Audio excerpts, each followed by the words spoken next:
आपलं शहर आता स्मार्ट होतंय। मग तुम्ही कधी स्मार्ट होताय? स्मार्ट न्यूजचे यूट्यूब चॅनल सबस्क्राइब करा, स्मार्ट बना। नोटिफिकेशनसाठी बेल आयकॉनवर क्लिक करा। साड़ी प्रतीक है सुंदरता का, साड़ी प्रतीक है संस्कारों का, साड़ी प्रतीक है परंपराओं का, साड़ी प्रतीक है भारतीय संस्कृति का, आराधना प्रतीक है नारी के सम्मान का।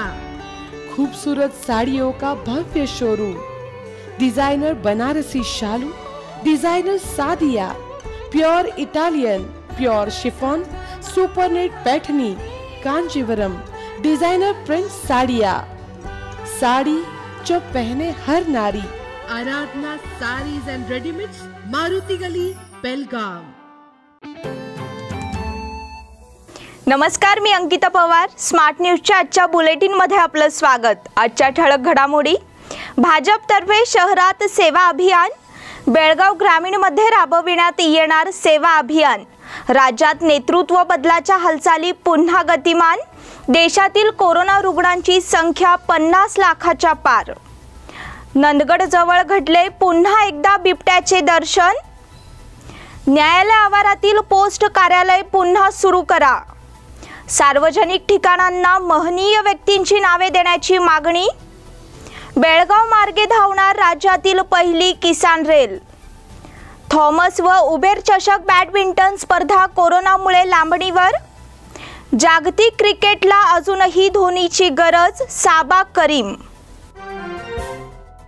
आणि आता सविस्तर बातम्या।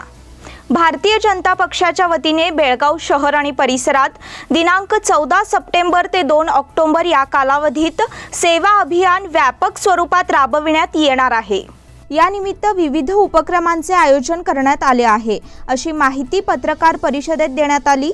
बेळगाव महानगर विभागाचे पदाधिकारी वर्ग आणि उत्तरचे आमदार अनिल बेनके यावेळी उपस्थित होते। बेळगाव शहराच्या दक्षिण आणि उत्तर या दोन्ही विभागात हे अभियान व्यापक स्वरूपात राबविण्यात येणार आहे। यामध्ये विविध उपक्रमांचे आयोजन आहे। ऐसे देखा जाए तो नरेंद्र मोदी जी प्रधानमंत्री बनने के बाद में उन्होंने जो योजनाएं बनाई है उसको कभी भी अपना नाम नहीं दिया है। उन्होंने प्रधानमंत्री योजना कहा है, यानी इससे उससे पता चलता है कि उनकी दृष्टि भारत की तरफ कैसी है और उनको वो प्रधान सेवक है तो अपने आप को प्रेजेंट करते हैं। तो हमारे राष्ट्रीय अध्यक्ष जेपी नड्डा जी ने कहा है कि सेवा मूलक ही हमको हमारा जयंती या बर्थडे करना है, ना कि सेलिब्रेशन। जैसे जल्दी सर ने कहा कि सेलिब्रेशन नहीं करना है। इससे एक है कि सामान्य लोगों में राजकीय की तरफ दृष्टि अलग हो रही है। राजकीय पार्टी, पॉलिटिकल पार्टी जो है एक अलग दृष्टि के प्लेटफॉर्म पर आ रहा है और यहाँ पर ना कि प्रधानमंत्री बनने के लिए, एमएलए बनने के लिए या एमपी बनने के लिए, मगर राजकारण एक सेवा भाव है कि प्रधानमंत्री नरेंद्र मोदी दिखा रहे। सेवा अभियान हा उपक्रम पंतप्रधान नरेंद्र मोदी यांच्या वाढदिवसानिमित्त हाती घेण्यात आला आहे। गरजू वर्गासाठी तत्पर सेवा हे या अभियानाचे उद्दिष्ट आहे। यासाठी पक्ष कार्यकर्त्यांचा समूह सज्ज राहणार आहे, असे यावेळी सांगण्यात आले।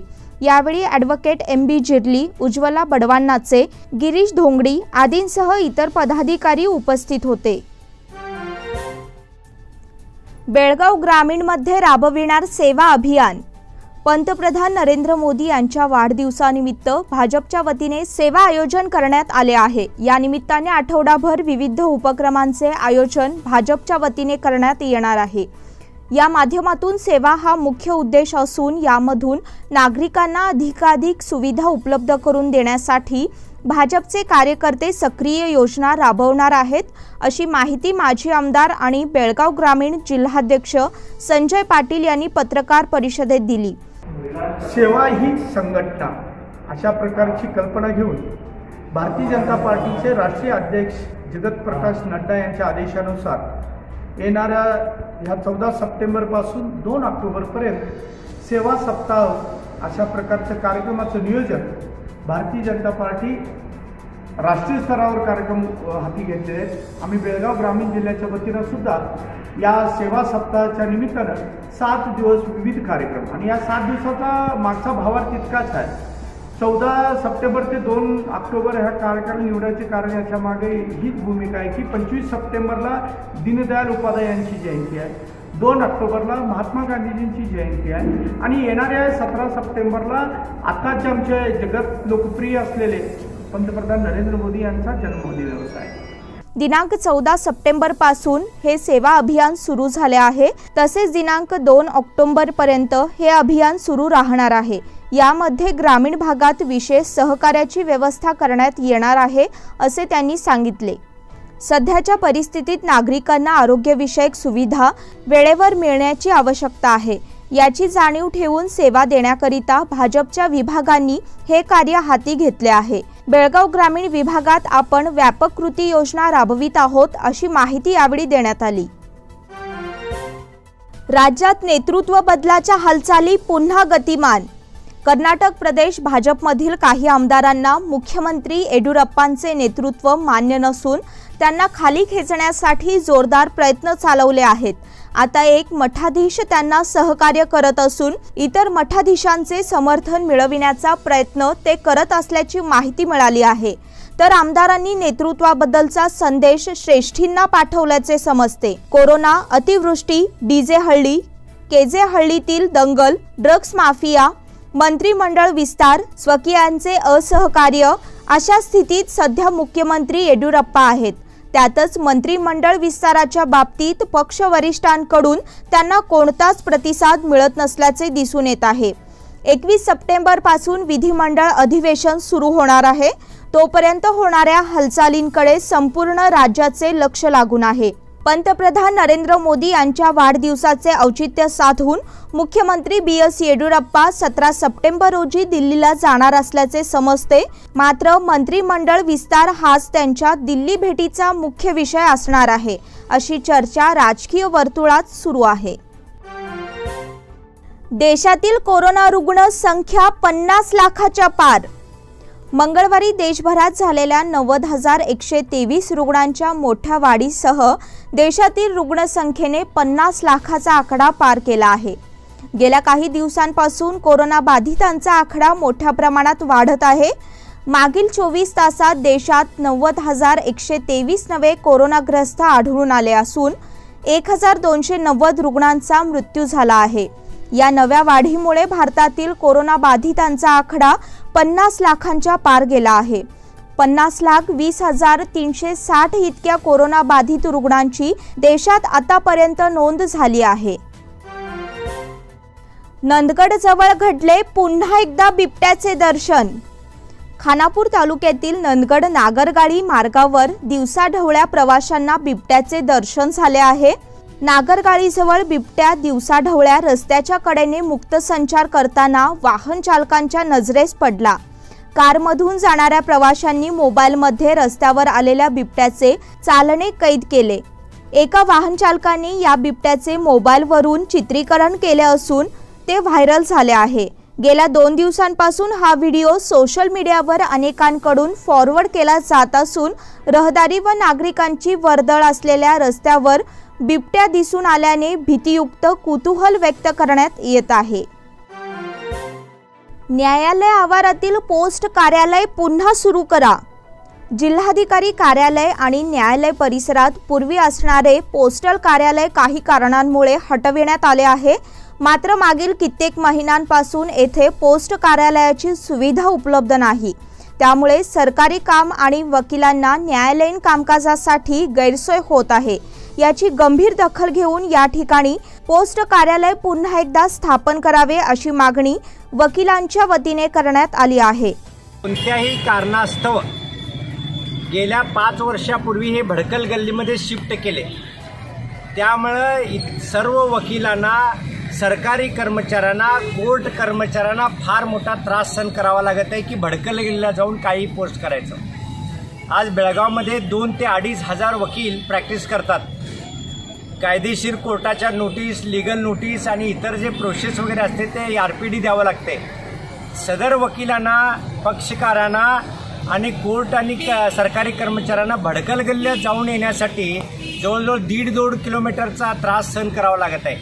आणि याकरता आम्ही सदर पोस्ट ऑफिस हे बेळगावच्या DC कंपाऊंडमध्ये किंवा कोर्ट कंपाऊंडमध्येच व्हावं असं आम्ही विनंती गेल्या 4 वर्षापासून करत आहे. या मागणीचे निवेदन बुधवारी जिल्हाधिकाऱ्यांना देण्यात आले.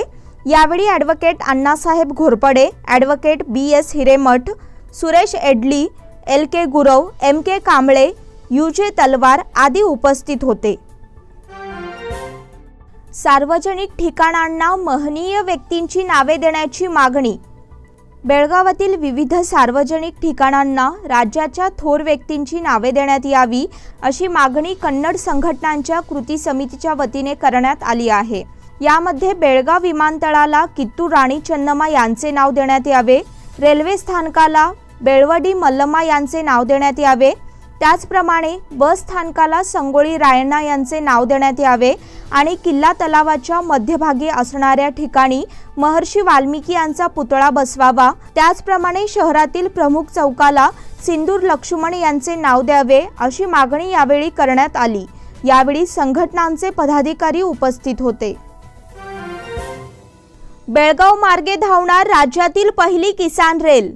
कर्नाटक राज्यातून प्रथम सुरू होणारी किसान रेल्वे बेळगाव मार्गे धावणार आहे. बेंगलोर ते दिल्ली असा प्रवास करणारी ही शेतकऱ्यांच्या हक्काची किसान रेल शनिवारपासून सुरू होत आहे. केंद्र सरकारने शेतकऱ्यांच्या शेतीमालाची वाहतूक करण्यासाठी विशेष रेल्वेची सुविधा उपलब्ध करून दिली आहे. यामध्ये किसान रेल्वे या रेल्वे सेवेचा लाभ शेतकऱ्यांना निश्चित होईल. शेतीमाल अल्प वेळेत योग्य ठिकाणी पोहोचण्यासाठी शेतकऱ्यांची सेवा करण्याकरिता हे नवे पर्व सुरू करण्यात आल्याची माहिती देण्यात आली आहे. 29 सप्टेंबर ते 17 ऑक्टोबर अशा कालावधीत ही रेल्वे धावणार आहे. या रेल्वेचा मार्ग बेंगलोर, म्हैसूर, हसन, अरसीकेरी, दावणगेरी, हुबळी, लोंढा, बेळगाव, मिरज, पुणे, मनमाड, भुसावळ, इटारसी, भोपाळ, झाशी, आग्रा, मथुरा असा आहे.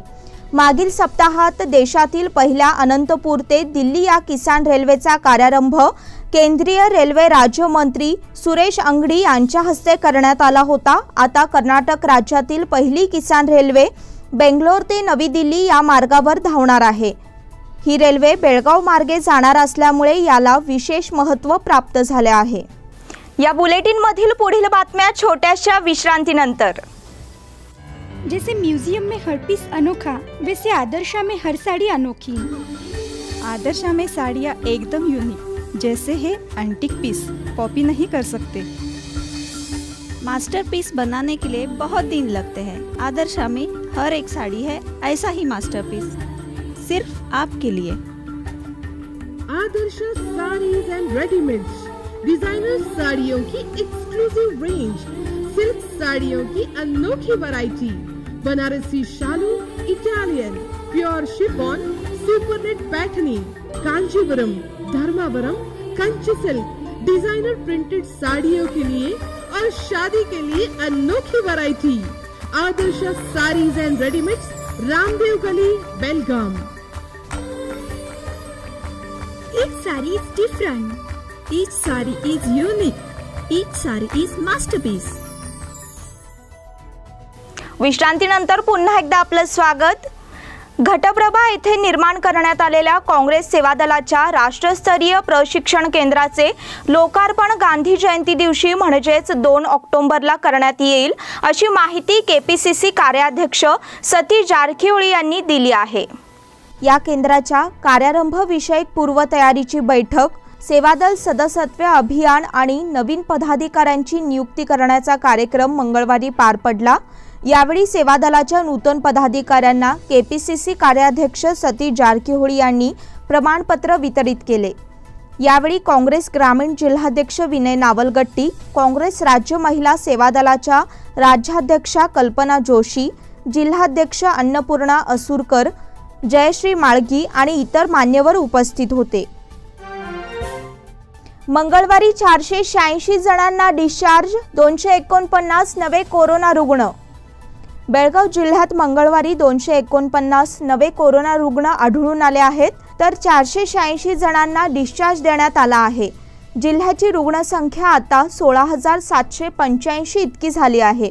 आरोग्य कुटुंब कल्याण खात्याच्या वतीने मंगळवारी प्रसिद्ध करण्यात आलेल्या मेडिकल बुलेटिनमध्ये ही माहिती देण्यात आली आहे. मंगळवारी दिवसभरात एकूण 4 जणांचा बळी गेला आहे. एकूण बळींची संख्या 244 झाली आहे.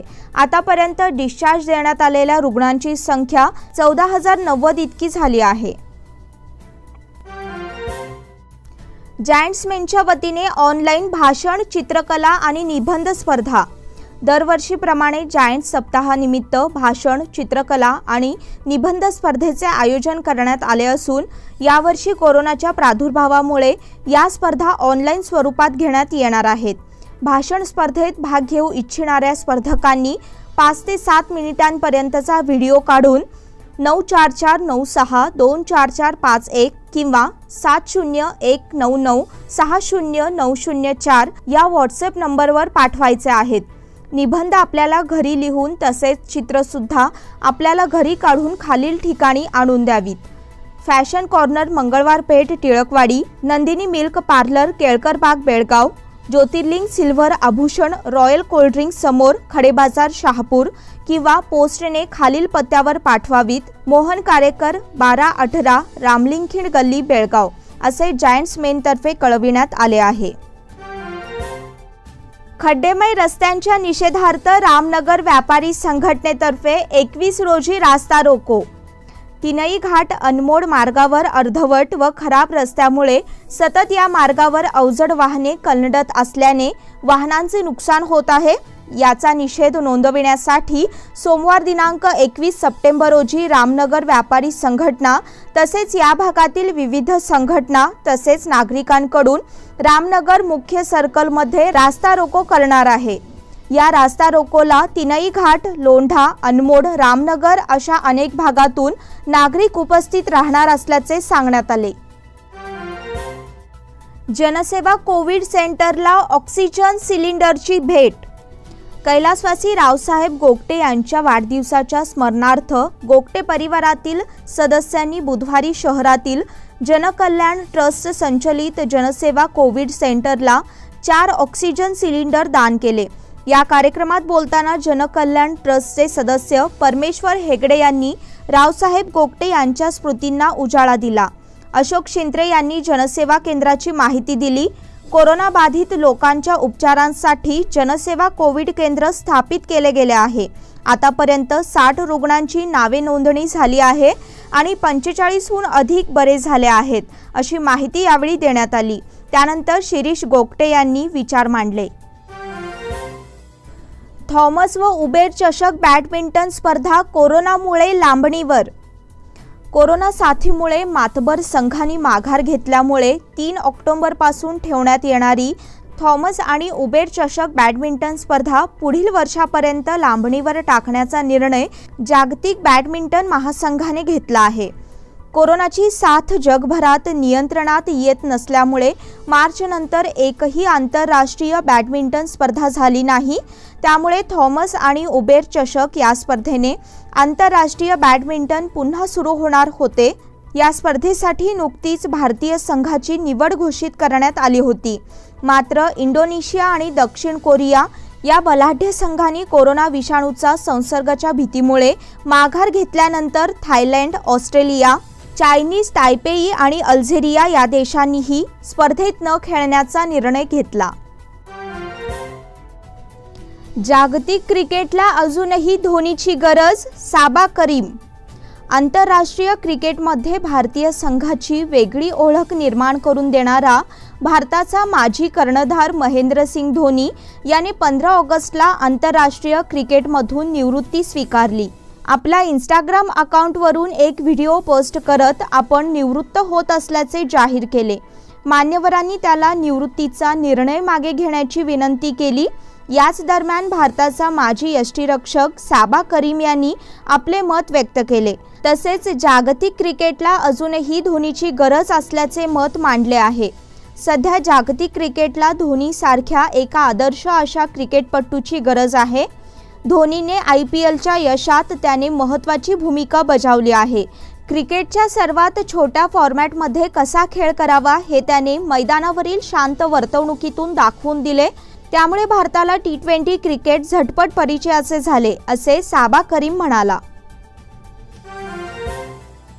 बाबूराव चुडाप्पा कणबरकर यांचे निधन। होनगा येथील रहिवासी बाबूराव चुडाप्पा कणबरकर वय 92 यांचे दिनांक 15 रोजी वृद्धापकाळाने निधन झाले। त्यांच्या पश्चात 4 मुलगे, सुना, मुली, जावई, नातवंडे आणि पनतवंडे असा परिवार आहे। अशोक आप्पाजी सावंत यांचे निधन। मूळचे पांगुळगल्ली आणि सध्या हलकर्णी तालुका चंदगड येथील रहिवासी अशोक आप्पाजी सावंत वय 66 वर्षे यांचे मंगळवारी सायंकाळी अल्पशः आजाराने निधन झाले। त्यांच्या पश्चात पत्नी, 2 चिरंजीव, 1 विवाहित कन्या, सून, जावई व नातवंडे असा परिवार आहे। बेळगावात हॉटेल महाराजाचे मालक म्हणून ते परिचित होते। हलकर्णी येथे जाऊन त्यांनी हॉटेल महाराजाची सुरुवात करून नावारूपास आणले होते। याबरोबरच स्मार्ट न्यूजचे आजचे बुलेटिन इथेच संपले। धन्यवाद।